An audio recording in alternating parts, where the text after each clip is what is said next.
So, welcome to another series of our virtual conversations. And I will say that I am particularly excited and interested in this conversation. And this conversation mostly because I got a pre-read of Ben's slides, but also just this whole week, because we're going to be looking at the ways in which students, campuses, and colleges have been impacted by COVID-19 and the disruption that quarantine and the pandemic has had in our lives. And so just a couple of opening slides to share with you from LeaderShape. Just so you know, we would love for you to post comments and questions in the chat area. I don't think you have any polls, Ben, so we're not going to worry so much about that. But if you have a question, please do post that in the chat and I can get that in. Vernon is here, Abby is here, Juan is here. So I'm holding the space. Vernon's going to come in and close it, but I can get that question in when it's time so that we don't disrupt Ben's flow. Because we are in a limited time space, we're not going to really ask people. Folks have been here before. You feel free to show your face. It's fine. And we're not going to have people come off of mute to ask questions because we want to make sure we get as many as possible in. And so chat is such a valuable space. And what's cool, Zoom has done some updates. And so you can reply to chats and give emojis and thumbs up to the specific chat. So check that out if you've updated with Zoom. Want to acknowledge the land and really take a moment to acknowledge that land acknowledgements are more than just reading, but actually taking in the fact that we are in a context where this has been part of our history. And so it impacts every single thing that we and how we see the world. And so I will read this and let you know that I am in Brooklyn on the land that is inhabited and was originally inhabited by the Lenape people. But to read this, LeaderShape would like to begin this presentation by acknowledging that the land each of us is on today is the original homelands of Indigenous and tribal nations. We acknowledge the painful history of genocide and forced removal from these territories, and we honor and respect the many diverse Indigenous people still connected to this land. Please honor and acknowledge the Native and Indigenous peoples from the land that you are joining us from, and give thought to your ancestry and the generations that have come before you. Thank you for that. Just for folks who don't know that much about LeaderShape, our vision is a just, caring, and thriving world where all lead with integrity and have a healthy disregard for the impossible. And our mission is to transform the world by increasing the number of people who lead with integrity and a healthy disregard for the impossible. And so, we will talk more about our programs and how we do that a little bit later. And I wanted to make sure that we got Ben started as soon as possible. And so today's presentation is, and Ben, I actually didn't ask you how to pronounce your name, and so I keep saying Ben. I should be saying doctor, but I didn't ask you how to pronounce your last name. So if you could pronounce it for us, that would be awesome. And I, again, am excited because this is research, study, and sharing. And so I'm going to hand it off to you and welcome you to this space. Thank you so much, Tanya. I really appreciate it. And pronunciation of my last name, Correia-Harker. So I go by Ben, so please feel free to call me Ben. And I'm excited to be here with you all today. I'm going to go ahead and share my screen and just make sure everything looks okay there for you all. Okay, perfect. So I'm excited to talk with you all a little bit about what we have learned about the pandemic and students' experiences of the pandemic from the work we've been doing with the multi-institutional study of leadership. So I'm a co-principal investigator for the study and also an assistant clinical professor at Marquette University. And we spent a little bit of time looking at our study and exploring some of the variables related to the pandemic. And so we're going to give a little bit of I'm going to give a little bit of a snapshot of that today. There are many, many different ways we could have explored this data. And so you're just getting a taste of some of this today, of some of the things that struck us as we were looking through some of this information. As we start today, I do want to pause for a moment, acknowledging the incidents from this weekend for our Asian American community, what is supposed to be a joyous and time of celebration, acknowledging what transpired there. And so just kind of a pause for a moment as we think and hold those folks in our hearts.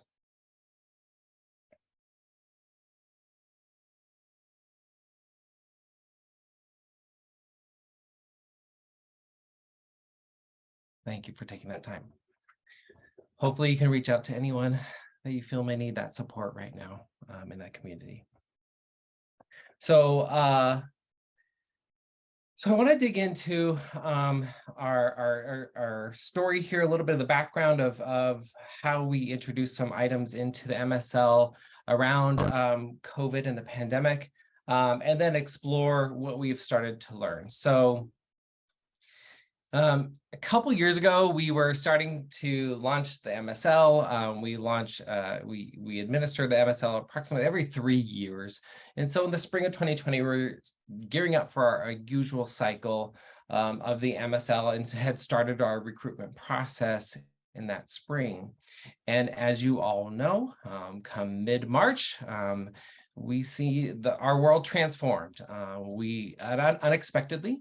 And by the middle of summer, I think we all kind of like really realized, okay, this is fundamentally shifting or altering the ways that our campus operate, the ways that students are going to experience instruction and community on those campuses, just our students' overall experience on those campuses. And we realized, okay, if this is going to be such a fundamental shift, we can't just ignore that with our study. We have to integrate some items or something to kind of capture what is happening with the students in their experience during the pandemic. What are they experiencing? What are the barriers? What are some of the concerns they have? And so we integrated a number of questions into that cycle of the MSL.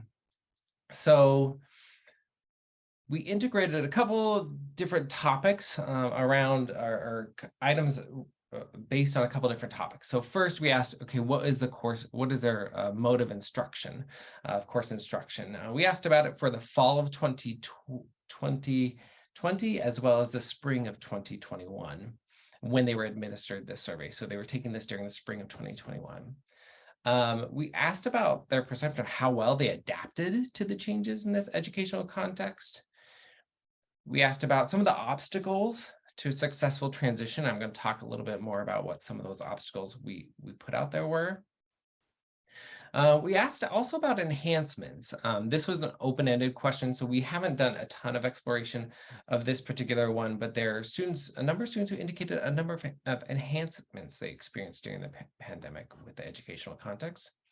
And then concerns moving forward. So these were kind of the major areas of questions that we asked in the MSL instrument, along with the usual items we have in that particular instrument. When we asked about obstacles and concerns, there are 3 major areas that we wanted to cover in terms of these obstacles and concerns. First, we wanted to know about the obstacles related to the learning and social environment. So their ability to access learning support, ability to access instructors, the content being delivered online, whether that was the content was readily available to be delivered online or not. We asked about concerns moving forward, ability to continue their education, ability to pay for their education moving forward. So we asked about a number of obstacles in which they could indicate they've encountered those obstacles, or the degree of concern they have about these things moving forward. We also asked about a range of health related to them, as well as close friends and family members. So we asked about whether they had contracted COVID-19 or required hospitalization. We asked about that for family and close friends, as well as passing of family and close friends from COVID-19. We asked about their concerns moving forward about adequate medical care as well. So health, well-being of them and their families was an area we wanted to explore. And then financial. We asked about whether they had experienced loss of wages, whether their families had experienced loss of wages, as you can see here, loss or reduction of scholarship or grant aid. And then we asked about concerns moving forward, so sustained employment for a parent or guardian, sustained employment for them, as well as ability to pay for college moving forward.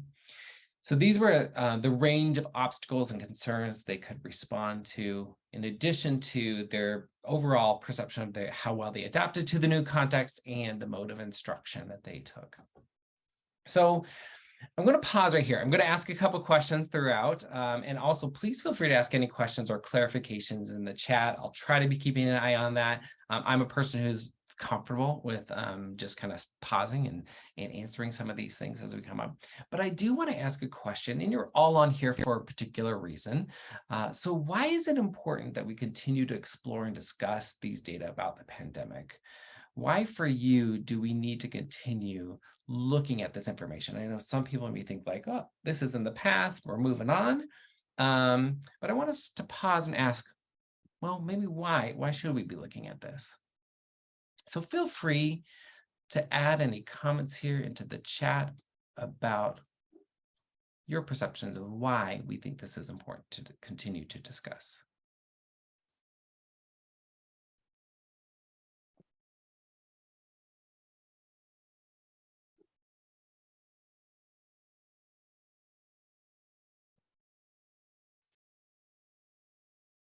A moment or two more. Significant general shift. Yes. And we'll talk a little bit more about some of this and what we're noticing in the data regarding this. Student development has changed for at least the next 8 years as we look at student graduation cycle. Yeah, and potentially beyond that. I think we're going to see a number of shifts here. The world's forever changed. No quote unquote back to normal. It's short-sighted. Oh, wow. Here we go. A lot of great things coming in. Grief, yes, individual and collective still permeating our communities, our lives. All right, and I encourage you to look through a lot of these comments here, a lot of great thoughts in terms of the shifts that we're noticing, the adaptations, just the number of changes we continue to experience. I mean, even from a small lens for myself, just as a parent, we were supposed to have one of our son's birthday parties yesterday. The family got ill, concerns about COVID. We ended up canceling for the 3rd year in a row, a birthday party. Actually, we shifted it because we were just thrown off and frustrated. We were angry, frustrated, down about, him not having his birthday party again. And I know it seems little, but it's interesting how those things keep creeping up on us, and how the feelings associated with that shift just were a little bit more pronounced for my husband and I as we were trying to navigate those. So that is just a small way, but I think we all keep feeling these little things, and we've all seen significant shifts in higher education that I don't know if we're going to necessarily go back to how it was before. So we need to keep talking about these things, understand them, so we can figure out, okay, what are the ways that we need to move forward. So I'll give you a little bit of overview of the particular sample from 2021, the people who responded in that spring term. We had about 49,000 people respond to that Here's the breakdown according to gender. This is consistent with what we see nationally regarding surveys, that we do see women respond more often than men. And this was a little bit more pronounced this particular cycle.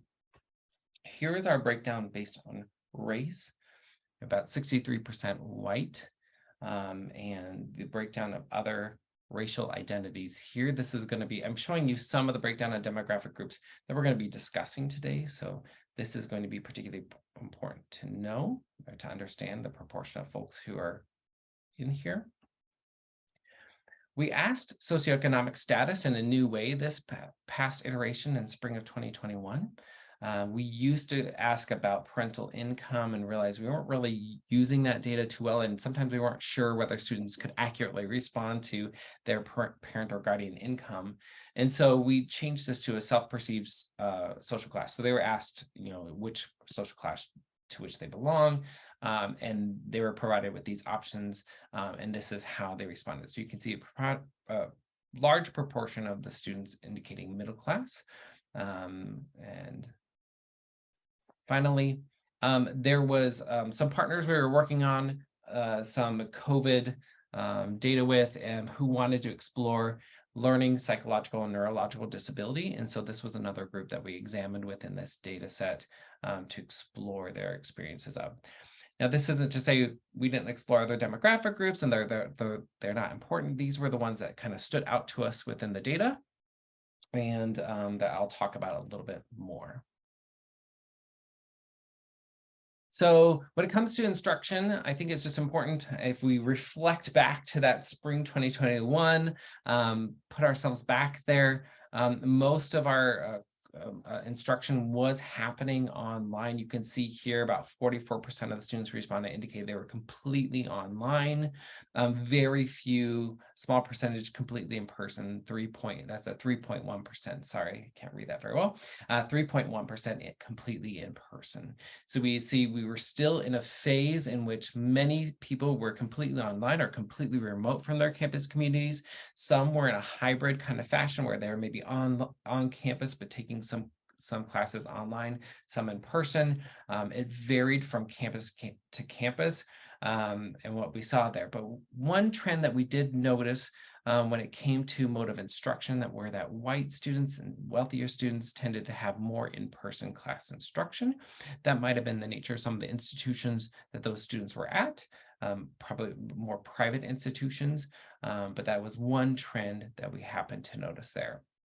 I think it's good for us to remember this mode of instruction, because as we look at some of the obstacles, we're going to see some things around social engagement, and that comes into play with whether these students were even on campus or not.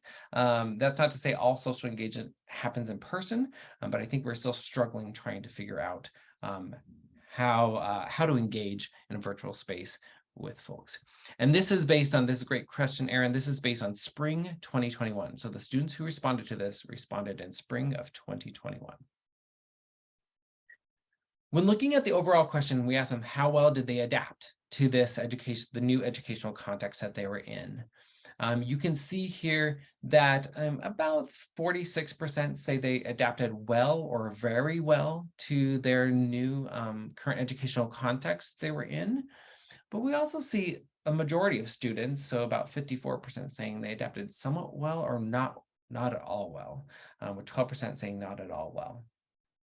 It's important to note these because we do see some students reporting more often not at all well, and we'll talk a little bit about that. But it's good to know, the majority of our students were struggling with this transition. We know that anecdotally, but we also can see this here as well. Some students were doing very well with the transition, some were not.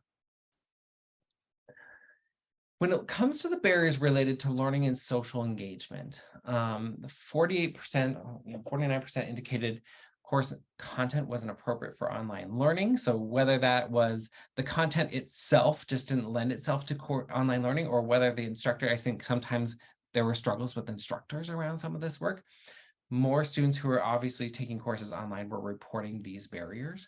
59% identify a lack of access for an appropriate study space or a distracting home environment. So they're really struggling with that learning context, not only about being in the classroom, but where do I find space to study? Where do I find places where I can have some quiet time to dedicate to studying, especially if I was sharing a home with other folks. That was difficult for many folks out there. 66% noted inability to learn effectively in an online format.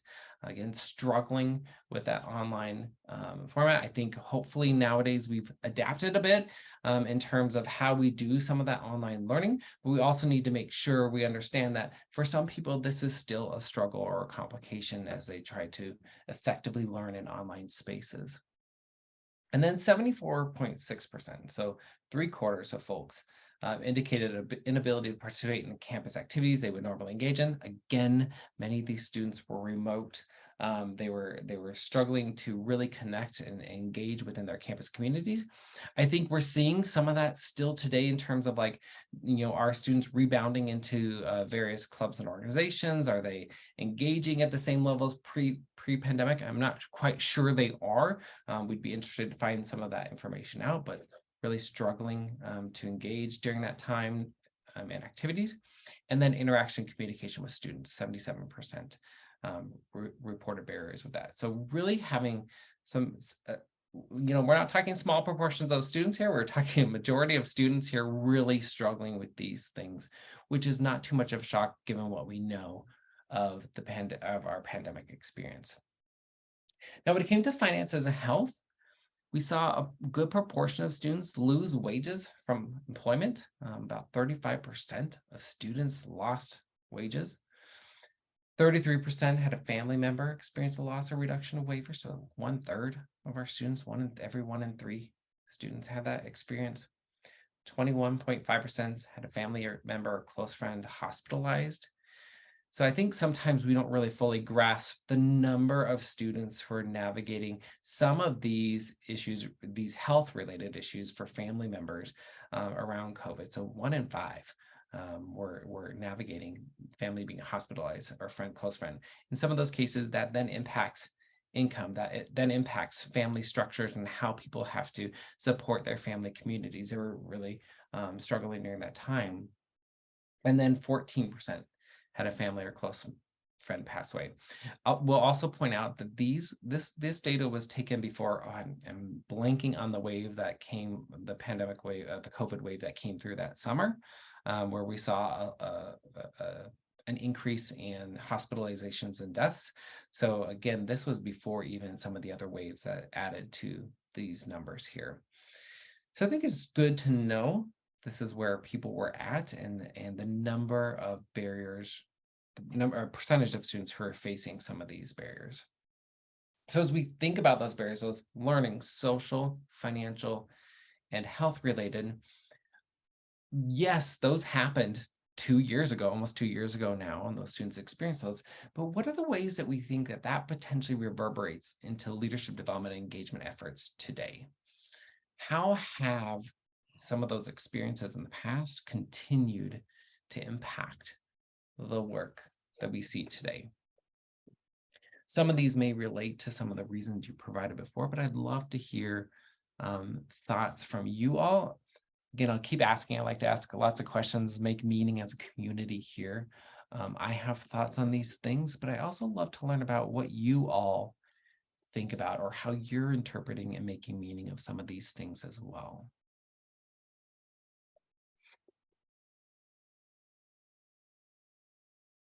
Some of them as you're writing, I know some of you may be writing right now, some of the things that immediately come to mind for me is grief, loss. I think, grief is an interesting journey. It ebbs and flows, and students are navigating those with family members or close loved ones that they lost due to COVID very well, are still navigating that loss today. Whether that is individual loss, whether that's collective loss with a family, I think we see and feel much of that still today. Demetria, missed transition training opportunities. So yes, because they weren't able to engage during that time as effectively, we missed some of those opportunities for students, those learning opportunities for as students that engage in activities, engage with each other, engage with trainings. Yes, Kristen, the capacity development, some gaps in that, some missed opportunities. Vernon, yes, we have expected people just to jump right back in and not giving people time and space to fully grieve some of these. So one, I love this thought about internalization. And oh yeah, okay. I'm curious how students observed internalized the way their campuses practiced leadership. Oh, interesting. During the process here, how they saw that, maybe what they learned from that, how they thought of that. Wonderful. Socialization between class years. These are all great thoughts about some of the ways that we see some of this continuing to reverberate.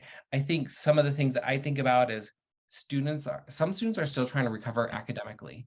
Some students really struggled during that time with the learning experience.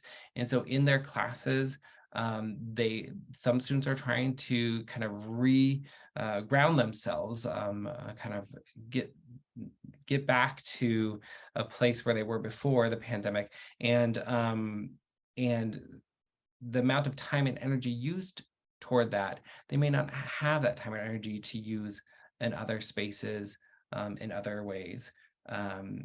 Students are navigating new social norms, new social expectations around how do we engage with clubs and organizations. I think some of our students are feeling a little bit lost about how do we engage effectively in some of those spaces. Some students are still trying to recover financially.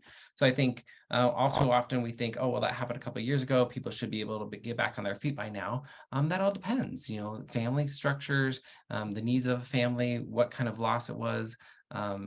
Does somebody even have a buffer to rely on for that financial loss? They may not, and they may still be trying to figure out their way out of things. And so that financial recovery, again, spending time with work, not being able to engage in some of these experiences as they normally would. And then again, navigating that grief and loss that people experience. So love these thoughts. Again, continue to share as other ideas come to mind or as other questions come to mind. So we looked at some of the barriers there, and we see that we found that 96% of students experience some sort of barrier or obstacle as listed there during the pandemic. But the degree to which different demographic groups experience those obstacles were not necessarily the same. And so we found some patterns within the data, particularly by 3 demographic groups. So first, by race, we noticed that African American and Black students, Middle Eastern, North African students, and Latino Hispanic students all tended to experience more financial and health-related barriers, those obstacles. So they were experiencing those at a greater rate than their peers. So we see, 6 to 18 percentage points higher for loss of income for a family member than their peers. Nearly twice as often reporting loss or reduction of scholarship or grant aid. That's a little bit troubling considering their families were losing income during that time. They were losing income at that time, and they were experiencing a greater proportion of loss or reduction of scholarship or aid during that time. So campuses were not necessarily supporting in the best ways that they could in terms of that scholarship or grant aid. We saw 12.5 to 18 percentage points higher for family members being hospitalized due to COVID-19 than their peers, and around twice as often reporting family members or close friends dying. So, and this is not, we looked at all the racial groups that we pointed out at the beginning here, and these were the 3 groups that saw this particular impact specifically. So African American Black, Middle Eastern, North African, and Latino Hispanic. So they were the ones who were seeing these greater degrees of financial obstacles and health-related obstacles, particularly with family members or close friends in COVID. We also saw a differential impact by socioeconomic status. Again, some of these shouldn't be too surprising given some of the research that's been done over the past couple of years. We've seen some of these as well. So working class and low income students reported greater financial barriers and concerns. So nearly 50% of working class and low income students lost wages from employment versus only 30% of middle class and wealthy student peers. So the students who needed that income the most, we're seeing most often those reductions in employment and income. We also saw concern or family members losing income as well, with again around 50% for both working class and low income versus 26% for middle class and wealthy students. So again, just feeling the impact of COVID financially to a greater degree than their peers there. And finally, differential impact by disability. So on average, students who had reported disabilities, particularly the ones that I pointed out in the demographic slide, reported not well at all, at twice the rate of their peers. So 22% of students with learning disabilities said they didn't adapt at all, not at all well, versus 12% without learning disabilities, 25.6% with ADHD and ADD versus those without, 22% students with psychological and psychiatric conditions. Again, this is those with anxiety conditions, depression, saying they didn't adapt at all well. And then 20% of students with neurological conditions, so stroke or brain injury, saying they did not adapt at all well. So just pointing to challenges in terms of like adapting for these particular groups. And they all, with these groups, many of the obstacles related to learning, related to their experiences learning. So they either on average had 8.8 to 11 or 12% points higher for students with these disabilities when compared to their peers on the various learning related obstacles that we saw. So 10 percentage points higher on average for all of those. So again, those students saw a number of barriers there really challenged by that within the pandemic. So as we look at those three groups, I'm curious ways that our campuses have explicitly supported these groups. I think sometimes we look at the pandemic and we think, oh, we need to support all students in general, in a general way. And yet there are distinct demographic groups experiencing explicit obstacles that have an impact on them potentially still today. And what are the ways that we potentially see campuses have supporting them explicitly who experience that disproportionate impact of COVID-19? And to what degree have we attended to these needs of these groups in our leadership development efforts? And I'd just be curious from you all. It's okay. I mean, well, it's not okay, but I mean, if your campus hasn't done anything, it'd be good to acknowledge that. If your campus is doing things, it may be good to share in this space some of the ways that they have been supporting particular demographic groups as they've navigated some of these things. Again, some of these are consistent with what we saw nationally from other studies in terms of Black and African American students and Latinx students, as well as lower socioeconomic groups. But I'm curious, to what degree did we respond to that? Did we pay particular attention to those particular groups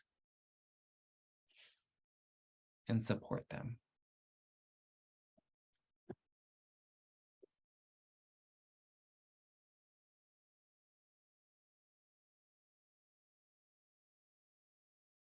As you're typing, I'll point out a couple of things I noticed.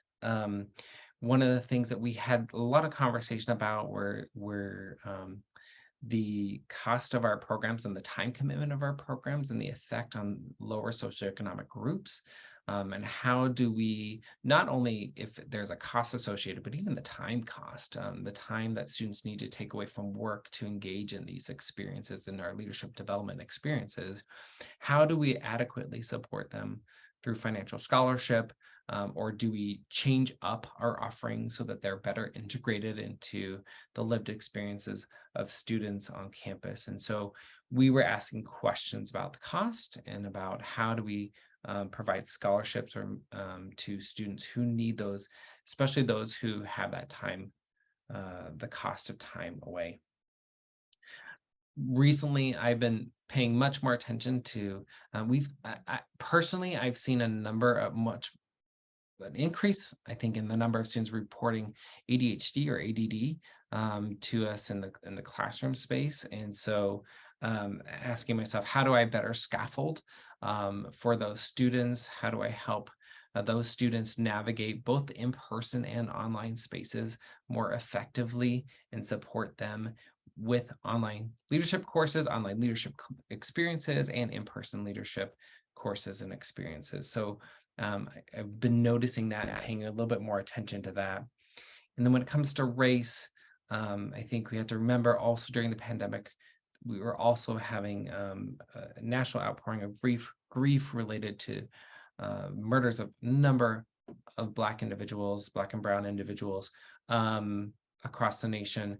And so navigating multiple pandemics, and I think too often I, as a white person, glossed over some of those things and heard from some of my students the pain that caused of not acknowledging, not discussing that those were painful experiences.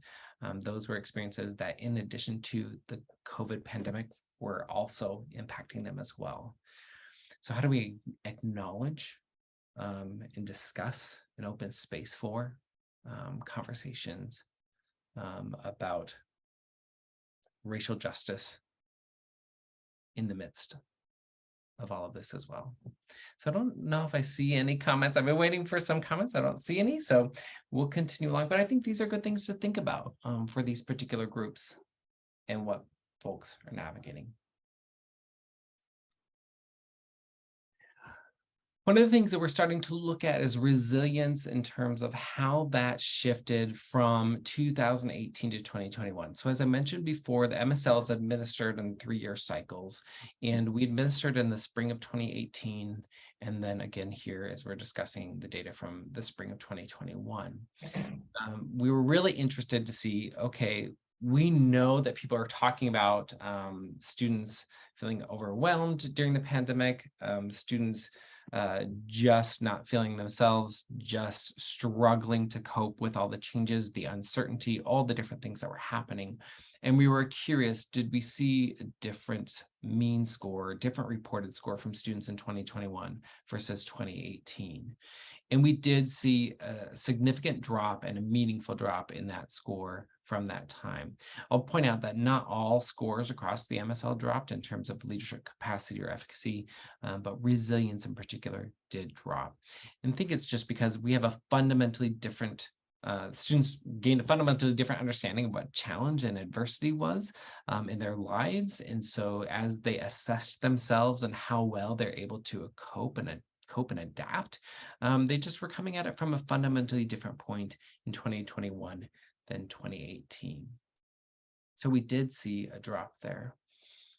And when we looked at, okay, so we see a significant drop against for the entire group, we also disaggregated by these different demographic groups to understand, okay, who might have seen a greater degree of drop, and LGBTQ plus students, so queer identifying students, saw a greater degree of decrease in resilience from 2021 to 2018, or 2018 to 2021. African American and Black students, Latinx students as well. So those are the groups.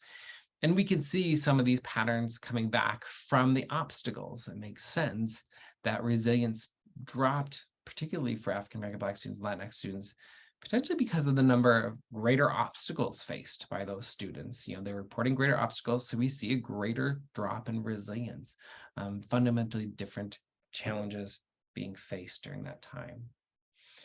So as we see about resilience and the drop in resilience from 2018 to 2021, and we see these particular groups that report a greater degree of decrease, I'm curious, how are you making meaning of this? How do these resilience trends as a whole inform our understanding of college students' resilience at this current point in time? And why might we see some of these resilience decreases for some of these demographic groups? So I'm curious how you all are making meaning of this in terms of resilience trends. We're also very curious at our next iteration of the MSL to see to what degree do resilience scores recover or not? Are they staying the same? I have some theories on that based on what I've seen and understood of my experiences with students, but I'm curious for you all what you see. So Dimitri, how will this impact the conversation around grit moving forward? I think this is really interesting. And there's one thing that I want to point out in terms of this shift is that many times we often look to the individual around resilience. We often look for an individual to develop resilience or grit or whatnot, or what have you in terms of their personal development. And I think what this points out is the impact that the context or the environment can have on folks' resilience. So we see here this shift, not because of individuals and not because of what they did as individuals, but we saw a shift in the whole context for our country. And we saw these, reported numbers go down for resilience. It points to the fact that context, environment is also important for us to consider. And so not only should we always be pointing at the individual, looking at, okay, how do they need to develop their resilience more and more and more resilience? Sometimes we maybe need to look at the environment, the context, and ask ourselves, what are the things that we need to help shift or change in the environment as well? Some folks are experiencing overload of challenge, so to speak, in this time. And how do we lessen that? How do we shift the environment for those students? So again, I think too often we point to develop more resilience as we talk with students and those engaging in leadership. And sometimes we may need to provide asking questions about the environment or the context, or even helping them reframe some of the things they're experiencing. But I'm curious from you all, any other thoughts about these resilience trends and what you're seeing now at this point in time?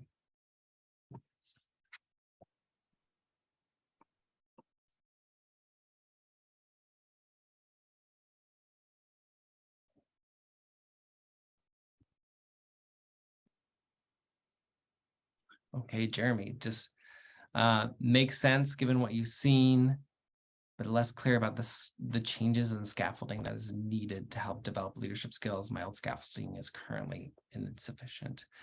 I mean, that's great. And I think we're all still trying to figure out, what does this look like? What do our students need now? One of the things that my peers and I have been engaging have explicitly discussed is we want students to continue to grow and learn during these times, but also realize we can't introduce too much challenge into their lives. We need to provide grace. So actually, grace has been a huge conversation for us with our teams as we work with students. How do we still hold students accountable? How do we still help students grow and learn, but have grace in that process with them, hold open the space, and teach them what that tension looks like around accountability and grace at the same time. So that has been a paradox or a tension that we have started to lift up on our teams around, okay, how do we do this? And sometimes our students just need more time to process what they're navigating, and they just need that break. And that's what they need, and allowing space for that break and that time. So that's something that we have been thinking about. I don't know if that helps in terms of scaffolding, but that's a particular tension we've been discussing. Past opportunities feel overwhelming. Yep. So this is also something I think some of our colleagues in one of the later panels, Kate Trevey, who is a colleague of mine that I work with at Marquette, we'll talk a little bit more about this, but we've noticed, yeah, there's a shift in the threshold of what students can feel they can navigate. We've noticed students being a little bit more, not, I don't know if fearful is the correct word, but hesitant to overcommit to things. Whenever there are what we would have perceived in the past as minor shifts or challenges are disproportionately impacting those students now, I think just because their threshold for emotional capacity, mental capacity to navigate those, a lot of that's being consumed by just still navigating uncertainty with the pandemic that may be happening.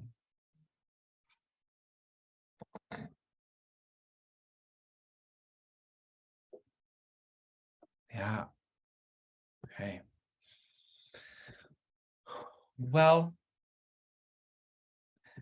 a lot of information thrown at you today. I'm hoping that I'll share these slides with LeaderShape so they can pass this along. I do want to point out that, this week is designed around some of these findings. And so we'll have these upcoming webinars this week that dig into these various components here that have kind of stuck out to us. So around race, around socioeconomic status, around mental health and resilience. There'll be a series of other panelists or presenters coming through this week and talking a little bit more about this. So this was just a taste of what we saw, what's happening, and hopefully these other folks will help us dig into these much more deeply than we have had time to do so today. But I do want to provide my email address here for you in case you do have any questions or want any other further information. Some of the information is provided in this link here. If you go to leadershipstudy.net, in our leadership thoughts section, we do provide this snapshot of what we are seeing.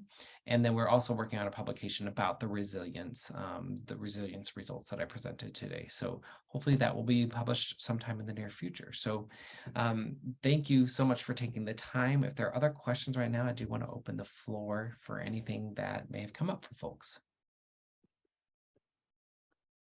Thanks so much, Ben. Vernon Wall here, he, him pronouns. One of the staff members at LeaderShape. Tanya had to step off to get on another call, but wanted me to make sure I came in and thanked you and wrap this up. Yes, if anyone has anything that they'd want to, loving the chat and some of the conversations that you're having with each other and also too with Ben. As Ben mentioned, this this series is actually about the impact of the multiple pandemics on our students and student leadership, and also too, just the college and university experience in general. So I want to thank Ben for just giving us a really good kickoff, perfect in terms of some great data. I think many of us were nodding our heads saying, yes, we thought that, but now to see the actual data that is related to that adds to the narrative. It adds to us being able to have these conversations with campuses. I'd love for Ben, for you to talk just a little bit as we wrap up, a little bit more around the sort of, I'm really intrigued by the conversation around rescaffolding. And so don't know if you have any thoughts on, so what would that look like using MSL data, using some of the narratives that we know from students on our campuses, because I believe that senior leadership is not at a place yet to do some rescaffolding. Yeah, that's a great question. Of course, still navigating this all with you all here, so I'm not exactly sure if I have any clear answers. One of the things that does pop out to me in terms of some of this are the messages that our students are telling themselves nowadays. And so taking the time to process and explore those with students. So I think in the past, students might have been much more eager or willing to engage with various leadership development or leadership activities, more readily willing to jump into those things. And with the pandemic, what I wonder about is the messages that students have started to tell themselves about their ability to navigate these things, abilities to navigate uncertainty that inherently comes with leadership, ability to navigate challenge. As they experience the pandemic, they may have thought to themselves, well, actually, I'm not as strong as I think I am, or I'm not as equipped as I thought I could, or I can't cope with these things, so maybe I shouldn't engage in leadership, or I shouldn't do this. And so I keep wondering about the messages that formed in students' minds as they were processing their experience of the pandemic, and what that means to them, and how they started to see themselves differently, potentially. And one of the things I wonder about is, do we need to take more time deconstructing some of that with them as they start to engage in some of these spaces? They're not willing to really jump right in, and exploring what may be that hesitation for them. What messages are they telling themselves about themselves and their ability to do some of this work, or their ability to engage? And so I think that is one of the things that I think we could do a little bit more scaffolding around, is kind of deconstructing those messages they have, and exploring those with them, and helping recraft some things, reframe how they think about some of those things about themselves, in order to be more willing to step out there in some leadership experiences.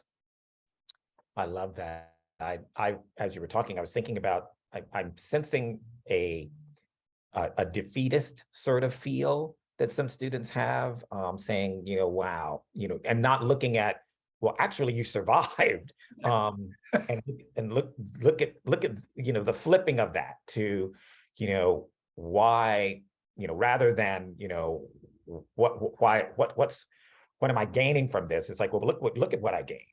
So absolutely, I think that's really helpful for folks. So, well, great. Well, I know we're bumping up against time. I just want to encourage folks to, you will get a copy of this this recording, and feel free to use it for staff development. I think it's a great opportunity for you to be able to sort of push the needle a little bit around several of these topics that we've talked about as we continue to engage. So please join us for our tomorrow. Actually, we will be deep diving into socioeconomic class and the recession, the impacts on students, and what that looks like for college and university campuses. So I would be remiss if I did not wrap up with a couple of commercials. One is, we're a not-for-profit. So if you are able and would love to, donate to LeaderShape and our programs, you can jump on our website and you'll be able to see where there's some information about that. Also too, we are excited that in January alone, our 4-day institute I think we have 13 that we are having in January. So we're back in person and we're very excited about that. And we also have our 1-day program Catalyst and our online programs. And so please, if we can help you in any way with your leadership development initiatives, please reach out to us, because we are excited to be back. And yeah, so Ben, once again, thank you so much. And hopefully we'll see folks tomorrow or the rest of the week. And also too, we have another one in February that are connected. And as a matter of fact, Ben mentioned Kate's presentation. That's going to be in February. So there's all on our site. So thank you all so much. Have a good rest of the day.